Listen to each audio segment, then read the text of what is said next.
Hello, everybody.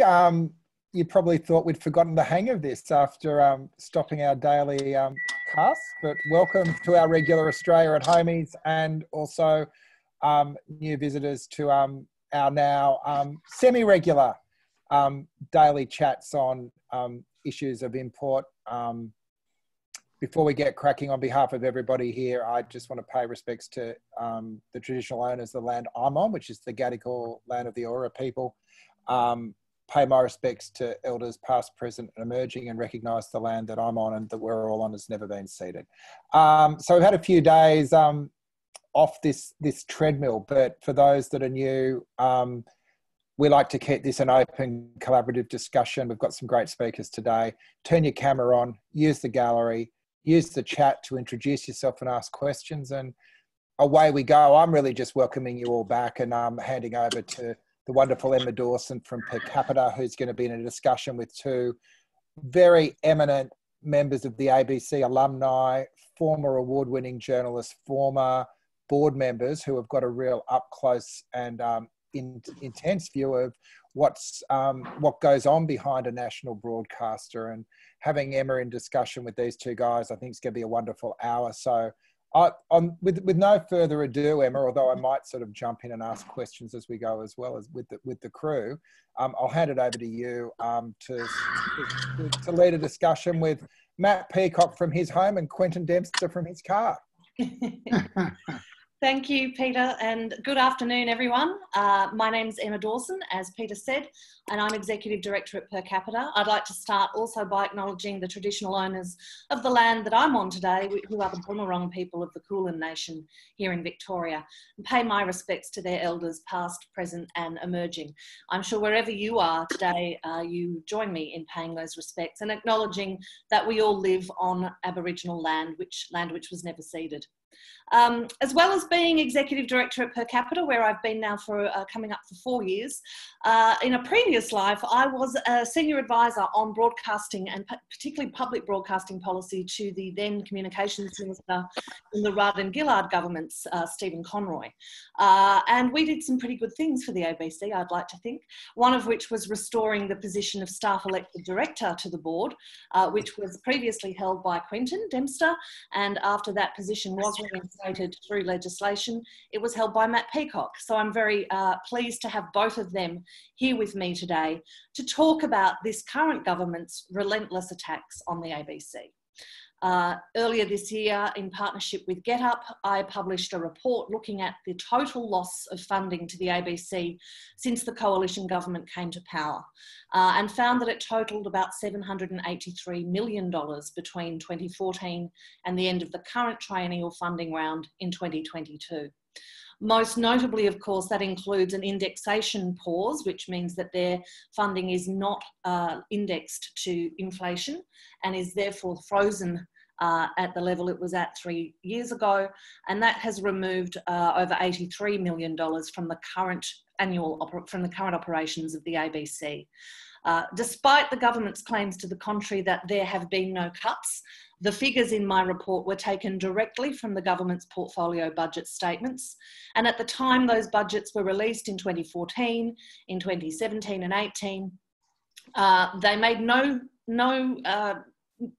fuss about the fact that they were cutting funding to the ABC. They boasted of the savings.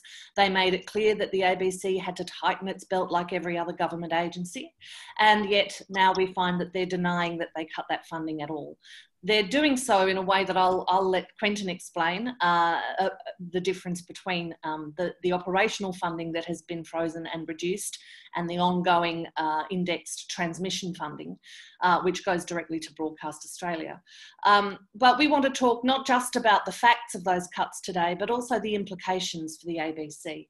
And I think at a time when the government is spending money quite happily on things such as a massive defence budget, which we heard yesterday will be $270 billion over the next 10 years, the fact that they are not reinstating this important funding to our national broadcaster when it's more important and more valued by Australians than ever, really speaks to nothing but ideology, and the fact that we're losing 250 more jobs on top of the almost 1,000 that have gone since the government came to power.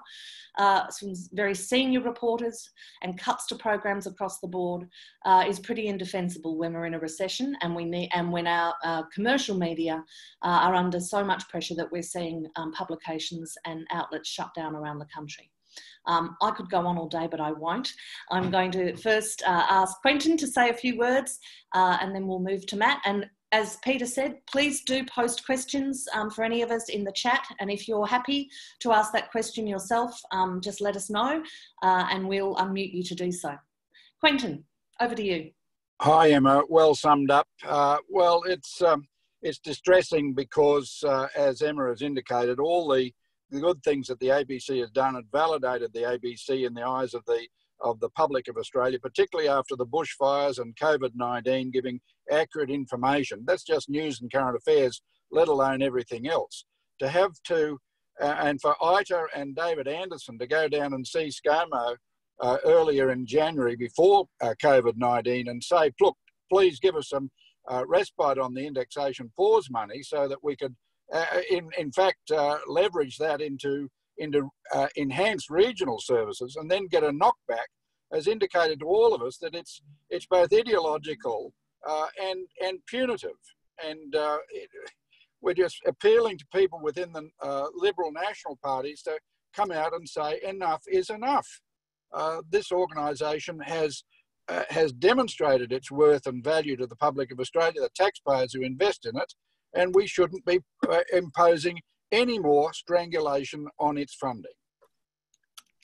Yeah, I think, well, again, beautifully summed up yourself there, Quentin, and it really is distressing for all of us that value the ABC, and particularly, I think, to see the Minister, Paul Fletcher, the other night saying that we have to worry as much about the commercial media. Well, that's a false parallel there, because the commercial media are businesses and the ABC is a national public broadcaster, and it's charged with duties to the Australian people that are fundamental to our democracy. Aren't they, Matt? I mean, is that parallel that the Minister keeps drawing a valid one in your view? Well, I'm certain that the ABC is fundamental to our democracy. The problem with the Minister is that he's lying, and he's continuing to lie. Even today, he's out there accusing Anthony Albanese of telling a mistruth in that the budget hasn't been cut from the ABC. And the other day we saw Scott Morrison join in the lie. I think that's very significant. And when they first started doing it, I was worried because I thought they were going to get away with it. Now I think, to my relief, Ita Buttrose has called them out on it. And I think they're starting to splinter. The comments by John Barilaro of the New South Wales Nationals, again, is saying, you can't say this, you know, you won't get away with it. And so I think there's potential here, but at the very least, what we need to do, I mean, if you look at it cynically, you could say that they're denying the fact that they've cut the ABC's budget because they know the ABC is very popular and it's dangerous ground to look like its enemy. But so luckily, I think the thing is built up to a point now where the more they tell the lie, the more it'll become apparent that that's what it is. And I think at the very least, people need to campaign, because if there's more cuts to the ABC from where it's at now, here's the dog. He also feels strongly about this, obviously. It will be cutting into its core. These will be cuts that will be hard to reverse. They will be actually starting to destroy the place. So the key date this year is October. And at the very least, they need now, this government, to commit itself to not imposing any further cuts on the ABC. Little bit, come here. I just put this dog out, but take it away, Quentin. The dog's very angry about this as well. Yeah, that's right. He's a supporter of the ABC. But, you know, right. The thing is, two things we want from this government. We want a guarantee of no further cuts. We want a guarantee of future funding for digital. If they say that we're given $1 billion, which, as you pointed out, is a lie, there are transmission costs. Well, then we want to keep those transmission costs when we start switching to digital. Yes. If they want us to make savings. But the other thing is we want the 5-year funding. Yeah. So no cuts and 5-year funding. Precisely. Away from these elections. I think that's it's a really critical point. One of the things you raised there, Matt, was the fact that there is starting to be some splintering, I think, in this message from the government, and it was heartening to hear Barilaro come out and call them out like that. And I think it does demonstrate one of the really interesting political issues around the ABC, which is that it's incredibly important to regional Australians and to the constituency that the National Party in particular is meant to represent. And I know from my time in the Parliament when we were Conroy and under the Rudd and Gillard governments gave the ABC the biggest funding boost since its incorporation in the early 80s. And we also moved to put their digital services into their charter, which was an important protection when News Corp came after them and wanting to take them off all their digital activities. We had support from the National Party for those measures because of the importance of the ABC in regional communities. And that importance to those regional viewers and listeners has only been heightened over this last summer with the bushfires. The emergency broadcasting functions of the ABC are critical, but it goes beyond that because there is very little commercial broadcast media in regional Australia today. Most commercial radio has abandoned those markets. They have very limited local programming on commercial television. And the commercial sector is constantly seeking to have its obligations under the Broadcasting Services Act reduced in relation to its provision of services to regional Australia. So the ABC, and we know when Get Up went out to talk to people, and they did a survey that informed my report, that the strongest voices of support for the ABC's local programming was coming from regional Australia.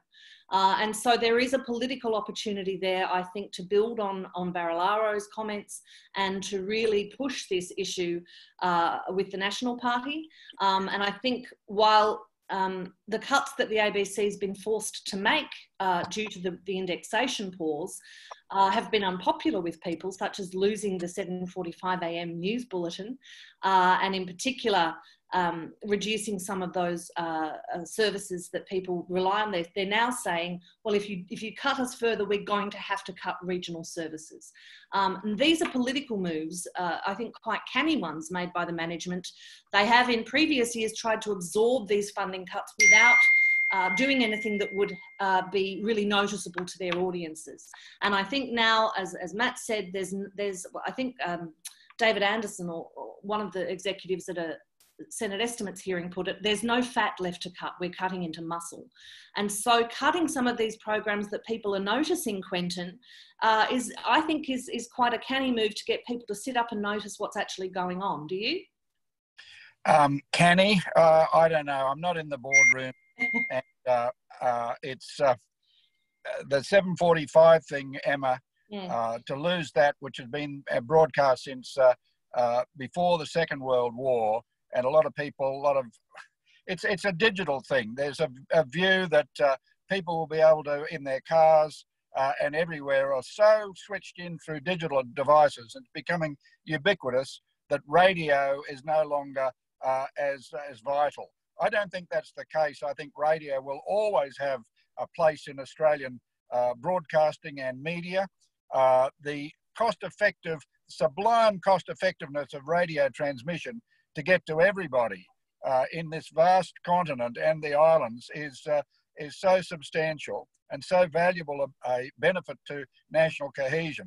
So we'll see where digital goes, but for the ABC to cut the 7:40 news rather than say, yes, we'll keep it while people do transfer to absorbing media through digital devices, I think, it might have been planned for some political bombshell, but I don't think so. I think it was more, there's a transition going on to digital, and that's got to go.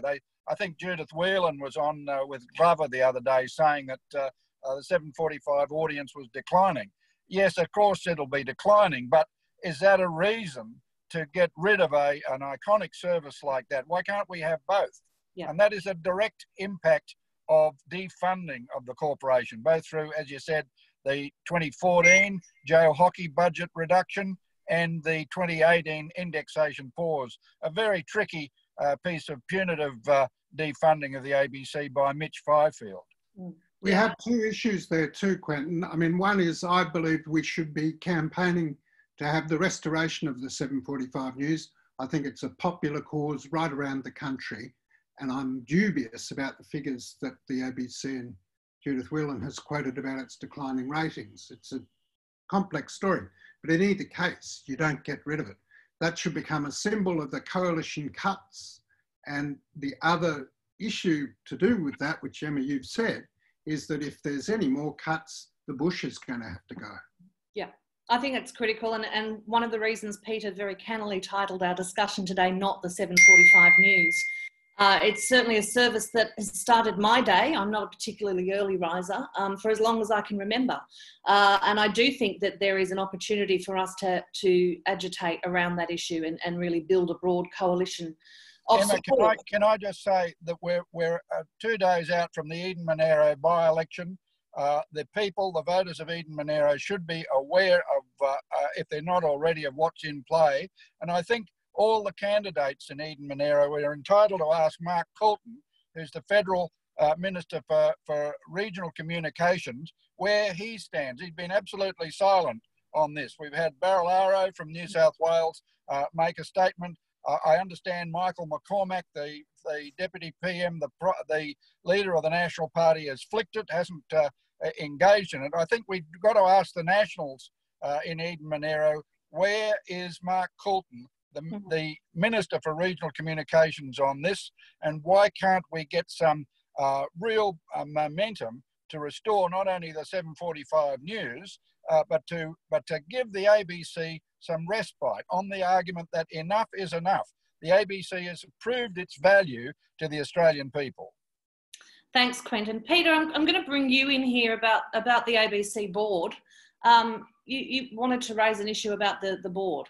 I was just curious, with both you guys having been on the board, what you see the dynamics at the moment is. Like, I think for a lot of people that are outside looking in, massive public support for the broadcaster, but no real sense of what a theory of change can be. And then you've got the board, which seems to be torn between the staff and the government and articulating a clear vision of what's at stake. And then we end up with almost something like the 7:45 news being an iconic sort of battleground to focus the debate. So, you know, in your time, what would be going on at the board at the moment, and is there any sort of pressure points there to think through? Matt? Well, the board is trying. I mean, the elephant in the room really always is digital. You'll remember when Justin Milne, the previous chairman, went out in a blaze of glory, there was some mirth about his project Jetstream, or Jetliner, I think it was called. And this was the idea that the ABC was going to need about $1 billion to properly digitise in the revolution that's transforming media around the world. And there's a lot of thought going into this. How do you retain a fully Australian operation in the face of all these multinationals, you know, that are lumbering across the planet at the moment with broadband services? So that's their preoccupation, still is, you know, don't do a Hilmer, to quote one person. And we've seen Fairfax is gone. So that's, and I won't dwell on the individuals on the board, other than to say that there was some consternation initially about Ita Buttrose, notwithstanding the fact that she was born and bred with the ABC in her family, but she's really called out the minister's lie and said to everybody what the ABC does stand for in the country. I think there really does need to be a groundswell of people making this a very, very serious political issue And I welcome the comments of John Barilaro, because finally, I mean, we all have problems with the ABC. He no doubt has problems. He thinks they're too left-wing. I think they're too right-wing, you know, big deal. It's still an umbrella organisation that has all sorts of constituencies that it caters for, and so it should. And particularly, it's across the nation. I've never understood these prime ministers that don't get that if you want to speak to the country, you go on the ABC. I mean, do they seriously think that depending on Rupert Murdoch is going to be a good bet? But so anyway, that's where I think it's all at. And I think the worm has turned, you know, to coin a phrase. I think enough is enough. Quentin is right. And I think everybody needs to be energetic on this. The other thing I can contribute in this discussion is the ABC's. You look at the broad, with disrupted media, Google, Facebook, ACCC, looking at a mandatory revenue sharing, all that. The trouble is the ABC is so successful now as a digital news content provider. After the bushfires, the ABC streaked ahead to lead the entire industry, including news.com, The Guardian, the 9 mastheads, everything. The ABC is by far the industry leader in news online. And you can just imagine Hugh Marks from the 9 Entertainment and Michael Miller, the executive chairman of News Corporation, getting into the ear of ScoMo and Paul Fletcher and saying, what are these bloody taxpayer subsidised outfit like the ABC taking all our eyeballs off us? So this is an awful situation that the ABC is so successful and been trusted, particularly through these national emergencies, that it's added a real counter-attack by our by the ABC's commercial rivals in the marketplace. And they're struggling, don't get me wrong. Channel 7 is struggling. The mastheads are really trying to get their ad and subscriber revenues up. So that's the dynamic that an ABC board would be dealing with. And it's how to get a message through to the current government that, again, enough is enough, and there should be an adequacy of funding so that we've got an ecosystem in media that sustains career pathways and professionalism, and more importantly, all the vital content and all the vital content and information services across the genres that should go out to the Australian public. And there might be, Quentin, creative ways of doing this. I mean, despite this stuff of the minister, who I think is the enemy at the moment to the ABC, but hopefully he'll change his view, where he's saying, oh, move out of Ultimo, sell your buildings. I don't object to the idea of the empty spaces in some of these buildings in the capital cities becoming creative hubs. And I think the ABC maybe should look creatively at how it can assist media in the bush. By providing resources for other news organisations and, you know, the online remnants of the print media that is closing down. Perhaps there's ways that the ABC can actually help them. Exactly. Yeah, I think these are really important issues, and I'm going to bring Alan Sunderland into the conversation now, who of course was head of editorial policies at the ABC for a long time, and a journalist. Alan, are you there? Are you able to unmute yourself and join the conversation? I think I've been unmuted. Can you hear me? Yes. Hello. Welcome. G'day. Look, I'll be brief. Thanks. I was happy to jump on and have a listen to those well-known ratbags, Quentin and Matt, and I basically endorse everything they've said. Look, I really just want to make a couple of observations. Obviously, I spent 40 years at a combination of ABC and SBS, and my support for public broadcasting is lifelong and strong. And look, it's impossible not to be infuriated by the government's decision not just to cut the ABC. Let's face it, that's been a long-standing tradition in Australian politics for a long, long time. But what infuriates me is that they are not honest about it, that they are trying to hoodwink people by suggesting, using mealy-mouthed words and meaningless numbers, that a cut is not a cut. And I've taken them to task on that a couple of times. The only different thing I really want to contribute to the conversation is I see a lot of the comments. People are talking about, what do we do? How can we stop this? And people talk about making it an election issue in Eden Monero. And I would love to think it's going to be a determining limiting factor in even Monero. The truth is it probably won't be. And similarly, every time a federal election comes around, there are so many issues competing for people's headspace that it's really difficult for the ABC issue as a single issue to emerge. The one thing I would say is I actually think it is time for the ABC to do more in the public space. I think that the groundswell of support out in the community, both overt and more implied, is really strong. I've been saying for some time now that the ABC itself doesn't need to be being politicised, doesn't need to be campaigning. It needs to actually engage with the public where it draws its strength from a lot more. I'd like to see ABC town hall meetings in every capital city, in most regional centres during the course of the year, to engage with people, to hear praise and criticism, but to build that groundswell of support. I saw the ABC Friends have done it. I think the ABC itself can and should be looking at that kind of engagement. And the more people who contact the ABC and say, why don't you hold a meeting? Why don't you have a gathering where we can come and engage with you? I think they'll start to get that message. Thanks, Alan. I think they're excellent points. I'm going to just return to the issue of the board for a moment. And there's a lot of comment in the chat about ITA and whether ITA was the right choice. My own view on that was that the appointment of Ita Buttrose may well be seen as the one good thing Scott Morrison did. And I think her emergence in the last few days has been welcome. But of course, she was appointed outside of the legislative board appointment process, independent board appointment process, as were many of the current board. And I think in that instance, the captain's pick by the Prime Minister wasn't a bad thing, given that the alternatives were Greg Highwood, formerly of Fairfax, and Kim Williams, formerly of News Corp. Although I do think the third option would have been who was Ian. The name escapes me. I'm sorry. Long-standing lawyer for the sector, but I think Ita was a good choice. However, the rest of the board, most of them have been appointed now.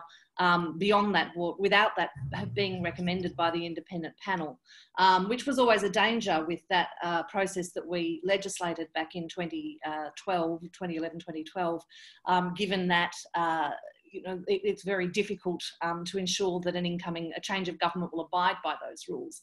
But I think it's one of the things we do need to do as people that care about the ABC is try to lobby the board members directly. They are charged with maintaining the independence and the viability and the important role of the ABC as a national institution. And so I think it's important that we do call on them to fulfil those duties. There are some people now in the chat feed that I'd like to ask to join us. Now, there's a particularly interesting point here. Maureen Peck has made a good point about the taxpayers' money going to News Corp and other commercial media, and comparing that to the money that's been removed from the ABC. And of course, in the report that I published with GetUp for Per Capita, I did note that the government has given almost $100 million to commercial television broadcasters in the face of this crisis in the commercial media, which is more than they're taking in the indexation pools from the ABC. So effectively, they're taking money from the public broadcaster and giving it to the commercial sector. And of course, it's interesting to note that that News Corp itself got an $880 million tax refund in the same year that these attacks on the ABC kicked off. And so I think that's an important point to make, Maureen, and thank you for making that. A lot of the chat now really is about how do we mobilise to fight back at this? How do we gather together and get more people in the community agitated and concerned about this? Because I think Sue McKinnon made an excellent point earlier on that the reason they're now lying about these cuts when they were quite open about them at the time of the budget is because they realise just how popular the ABC is. Quentin, how can we get more people engaged in a massive campaign ahead of the October budget that will, as Matt said, restore the funding cuts and give the ABC a 5-year funding cycle and some certainty over its future? Well, I can't recommend in the face of the pandemic, Emma, that we march with our fists raised on the streets. I don't want to put anybody at risk. I like Alan's idea of town hall meetings and community meetings initiated by the ABC itself. Yes, the ABC should, from a board level, saying we have to educate the Australian public about the plight of the broadcaster and where we want to go. We're outside the organisation, active supporters as we are, and trying to engage in the political process to alert the public about what's really happening. It really should be up to the board. So what can we do? We can keep on doing what we are doing.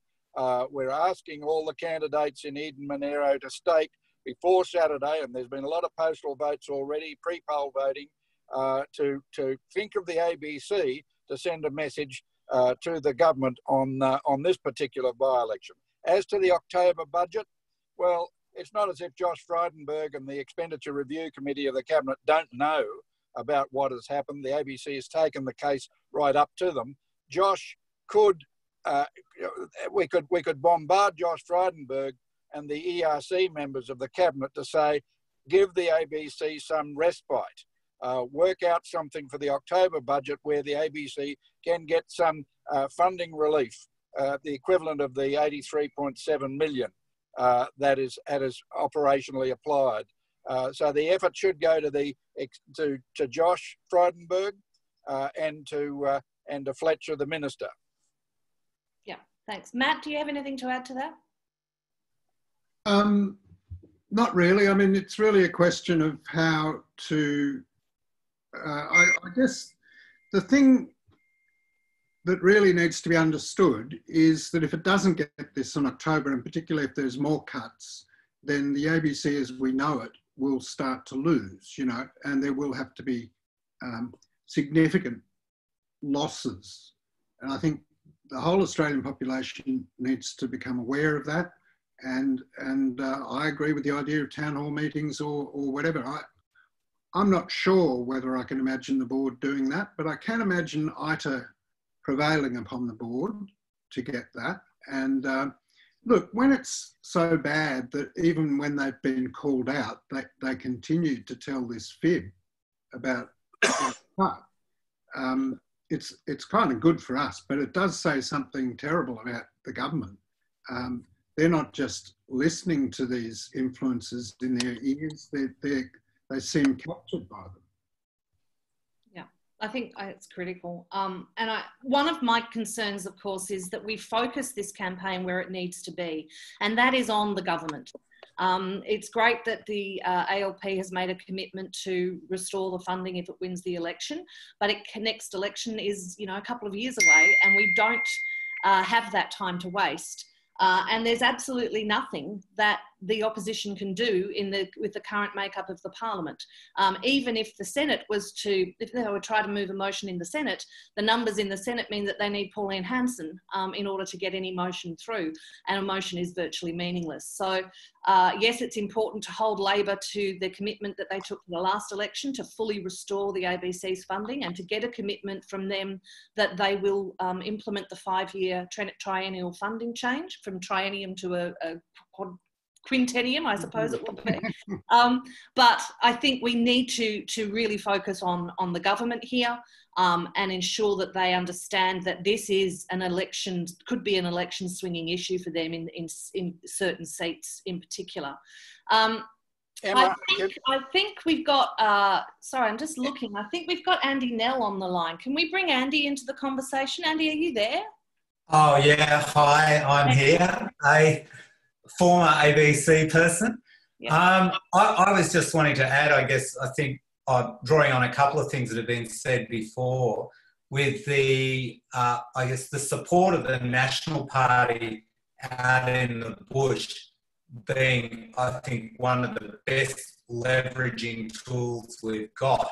And in the lead up to the budget, basically focusing on to really impress upon them, and having as many people in their own electorates do that, or in their own states do that as possible, would be one potential thing to do.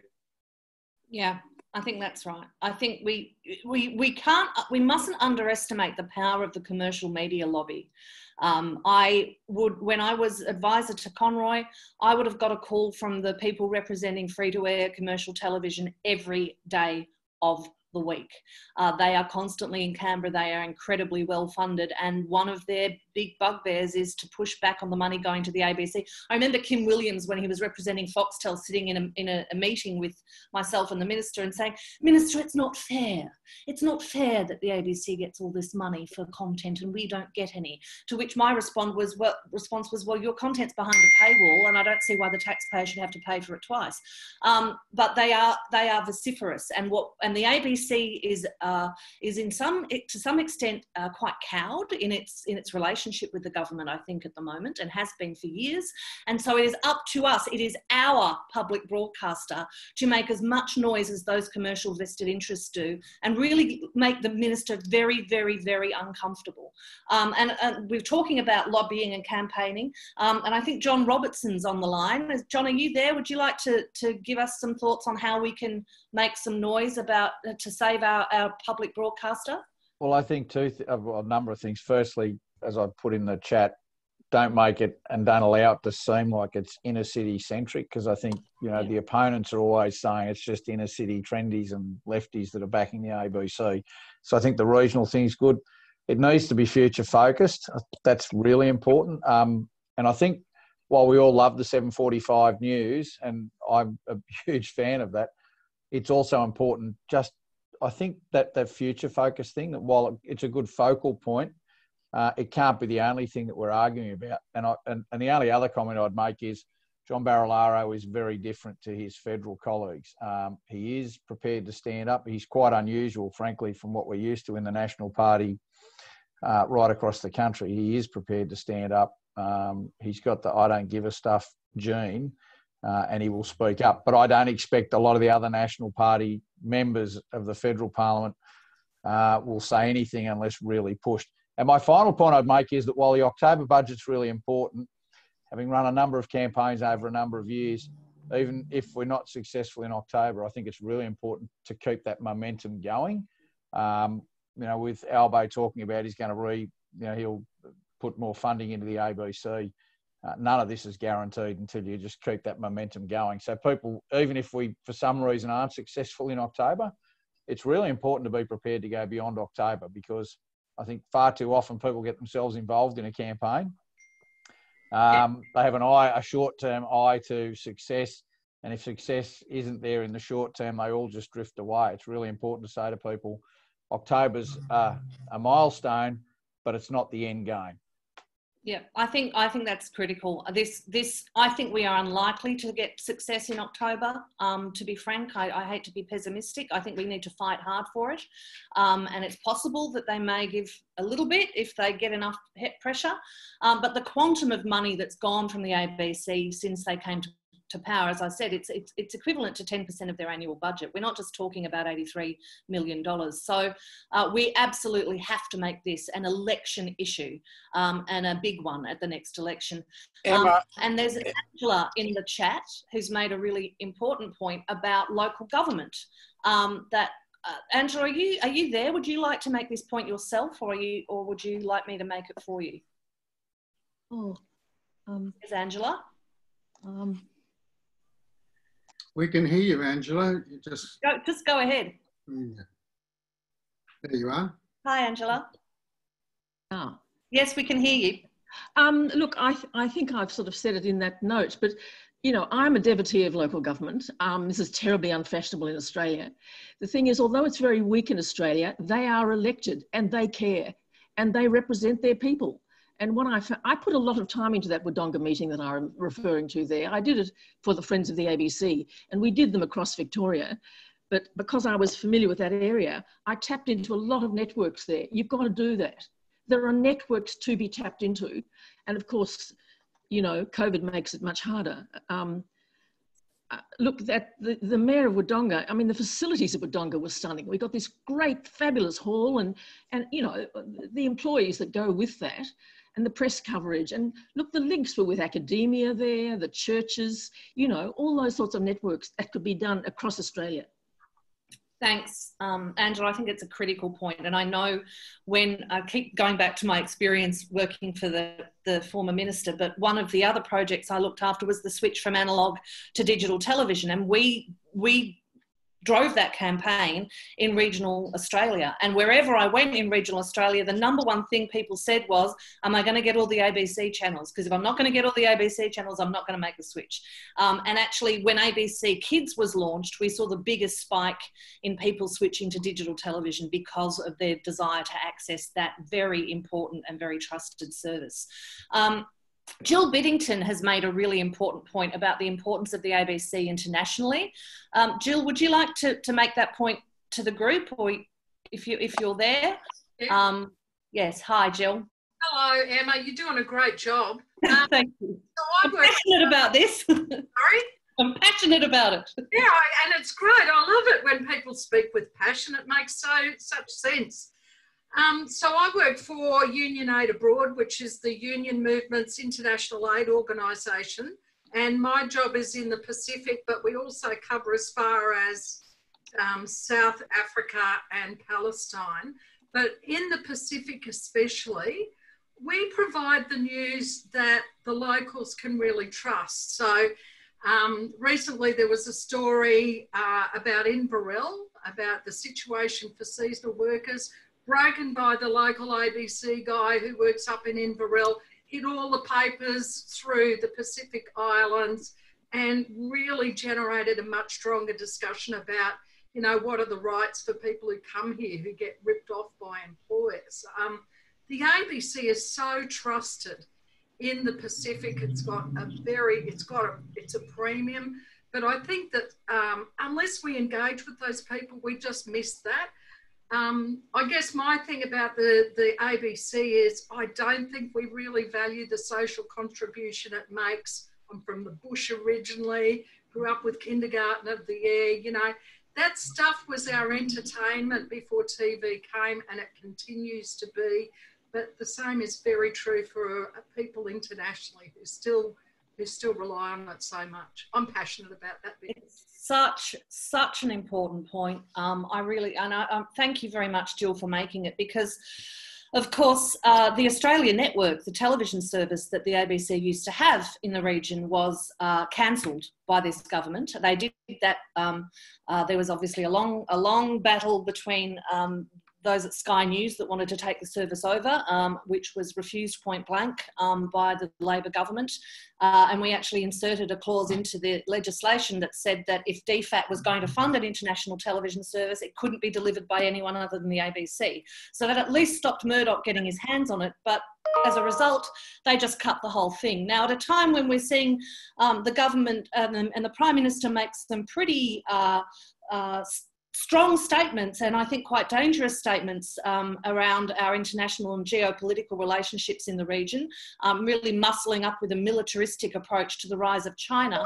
The loss of that soft diplomacy role that was provided by the Australian network and continues to be on a shoestring budget by ABC Radio in the regions is really, really critical, isn't it, Quentin, to our international relationships in the region?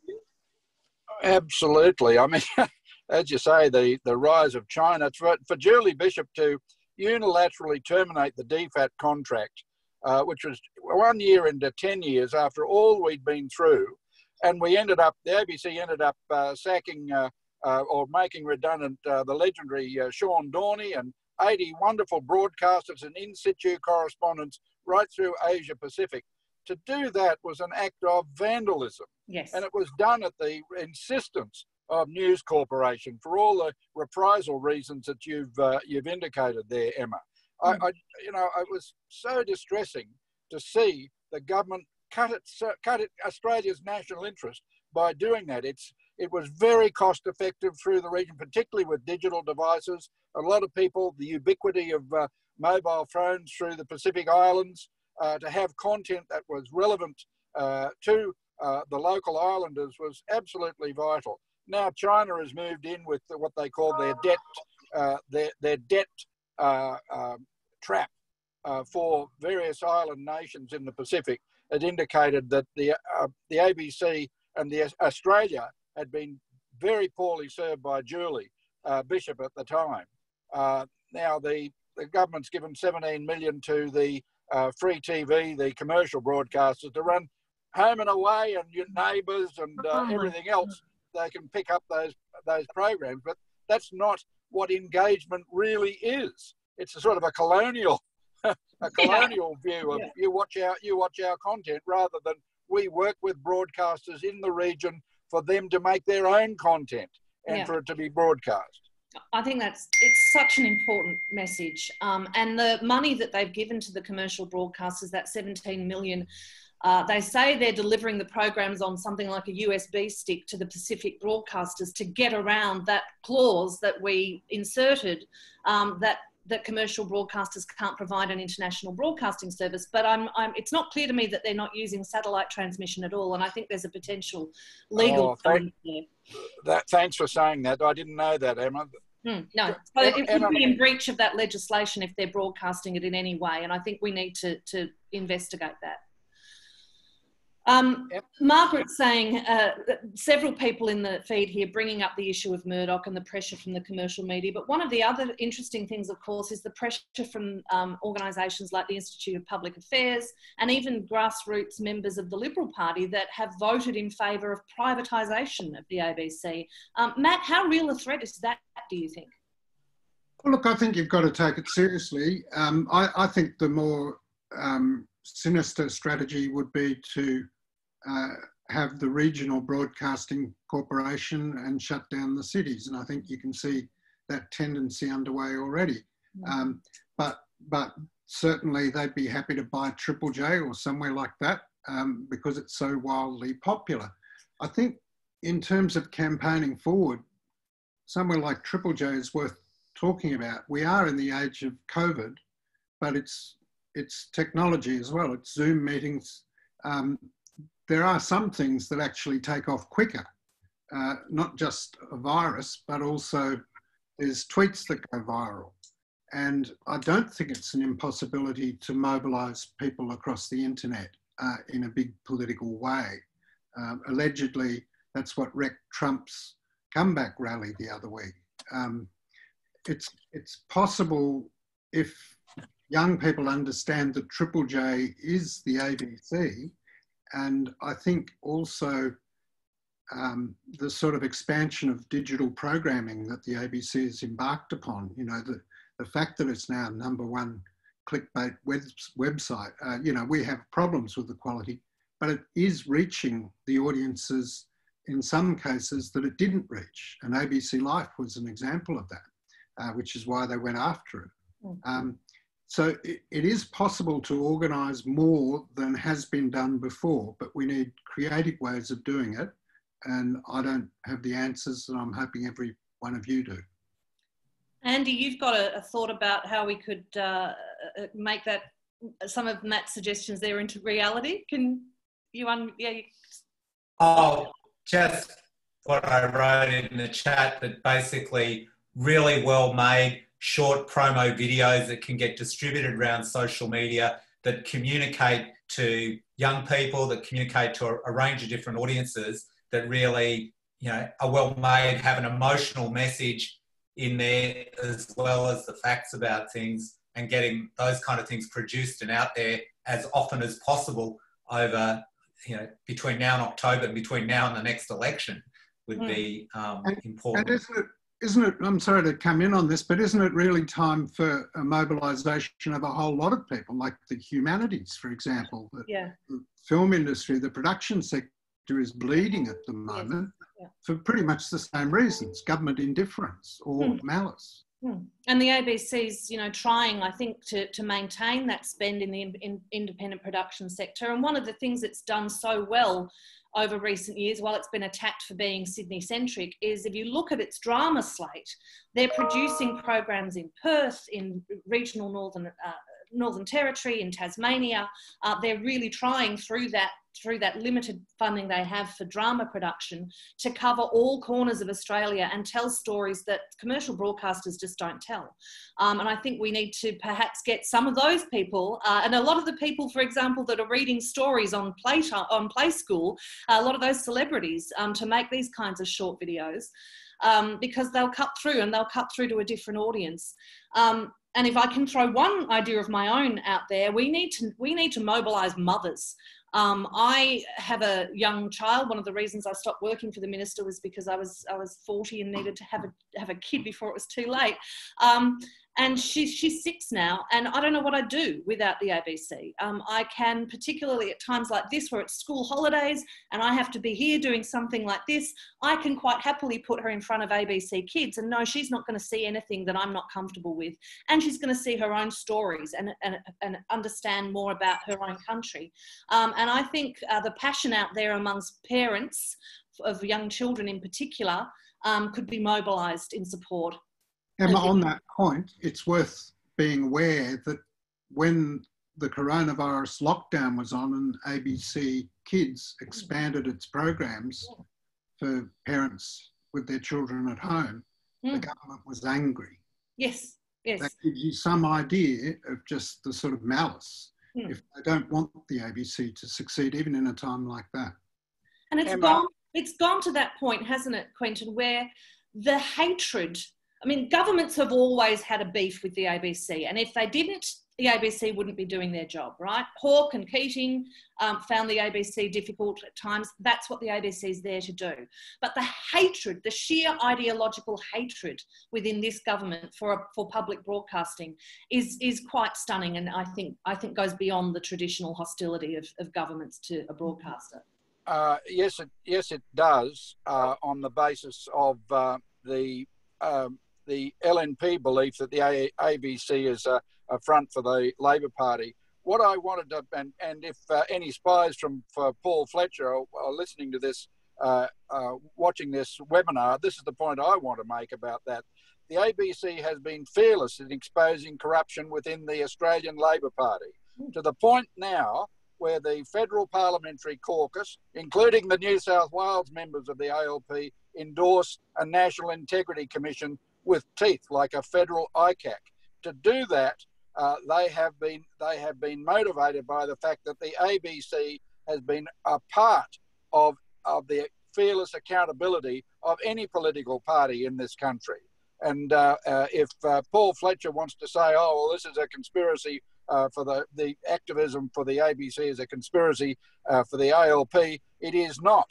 It is a movement for a fearless, frank and fearless public broadcasting system which holds all government to account, whether it's Hawke or Keating or Howard or ScoMo or Shorten or Albanese. The same determination to be fearless in its reporting will prevail. And it's the most critical function of a public broadcaster, of the media in general. But when our media has become, commercial media has become so politicised and so polarised, it's absolutely critical that it's our broadcaster, it's the public's broadcaster, and that it plays that role for us as citizens in our democracy. There's been a really important point made here in the chat by Misha that we're running out of time, and I'm sure that we could keep talking about this all day. I certainly could. But what's the plan of action coming out of today? I'm going to ask each of us, Robbo, Quentin, Matt, Alan and Andy in particular, what's the number one thing people listening to today can do? And I'm going to kick off by saying each of you needs to get another 10 people involved in this campaign. And we need to get young people involved, and people of my generation. Gen X has been, pretty, and Peter, I'm going to include you in this. Other than us, we're a pretty poor generation at being politically active. I've always stood out as a bit of a nerd in my generation. I've got faith in the kids, but let's get more people involved. But I'm going to go around you all now. John Robertson, starting with you. What's the number one thing people can do? You need to unmute yourself. Yep. I think the first thing people can do is make contact with their local federal MP. There's nothing like the more people that contact an MP's office during parliamentary breaks. the more likely they go back to the party room. And when they're asked what's going on in your electorate, if they're getting a fair bit of interest, and it doesn't need to be hostile, doesn't need to be substantive, send an email, make a phone call, make an appointment, see if they'll see you. The more they see that people are prepared to actually put effort in, the greater that effort is, the more impact it has. So an email's easy, a phone call's a bit more effort, a request for an appointment and actually going in and see them. Each one has a greater level of impact. But I think Mish is right. Everyone's got to commit to do something. And Emma, you're dead right. 10 people, you talk to 10 people and they talk to 10 people. There's 100 people before you know it. But in the first instance, make an appointment, see your federal MP. Thanks, John. Alan, have you got thoughts on that? I guess there's two things I'd quickly add. The first thing is try and be careful when you're defending the ABC, not to just defend the bits that you like. I'm as passionate about saving 745 News as I am about saving ABC Life, which makes me fairly controversial in my age group. But I know how important it is for ABC to appeal to everybody. And it's important to support, if you believe in public broadcasting, the bits that you're not interested in and you don't watch as well. That's the first thing. The second thing is all the stuff about contacting, joining ABC Friends, contacting your local MP, absolutely true. But I would really encourage people to contact the ABC in two ways. There's an ABC project called Your ABC where they invite you to join it and have your view. Be involved, join up, sign up for that. But secondly, write a letter to Ita Buttrose and say, we'd love to see more of the board. We'd love to see more of you. We'd love to see you come to our town and talk to us or do a virtual thing. I think that's a really important thing to add into the mix. Thanks, Alan. Matt, your thoughts? What's the number one thing we should do? Well, I think John's right that it's not the October budget, but there has to be a line drawn on that there's no more cuts. And I think what you're all talking about is spot on. It has to be personal contact with every politician. In particular, we need to bring the National Party back to where it used to be. I think the view of most of its constituents, not all, but a majority, is very much in favour of the ABC, particularly when it's drawn to their attention that the crisis that is coming. So political lobbying on a grassroots level is what's required, but there also needs to be a broader media campaign, I think, up to the next election. And I'd like to see a lot more talking between the various people that believe in free public media, a creative arts industry, and a democracy. Thanks, Matt. And Quentin, some final thoughts from you? Well, I appeal to members of the Liberal and National parties to break ranks with what has currently been the power play about the ABC and to say publicly that they endorse an adequately funded public broadcasting system in this country for all the reasons that we now understand. So it's really up to the courageous people within the Liberal National parties representing their constituents to say we support a properly funded ABC. Yeah. Thanks, Quentin. We are unfortunately out of time. I will continue, as I know all of you will, to agitate on this issue and to use whatever small public profile I have to push this message very hard. We'll continue to do work on this at Per Capita as well. So please, visit our website, sign up for our newsletter. All our work is free to access and free to see. There's a lot of facts in that report that we published with Get Up, and that was my own research. And I think this has to be, as I said earlier, one of the critical issues, not only between now and October, but between now and the next election and beyond, because these attacks on the ABC, particularly from the commercial media, are not going away anytime soon. Thank you all so much for joining us today and for sharing your thoughts. Thank you, Quentin and Matt in particular, but also Alan and Andy and John and others that have posed questions and suggestions. Please do consider joining Friends of the ABC, consider signing up to Per Capita, and we will try, I think, to host some more events like this and maybe get some of the board involved if possible. That was a suggestion coming from Anne. But let's mobilise around this issue because it is our public broadcaster and it's imperative that we keep it and we defend it. It's not the government's, it's ours. So thank you all for joining us today, and thank you, Peter, for hosting us and the team at Essential. And I hope to see you all again at some point soon. Thanks, Emma. Thank you.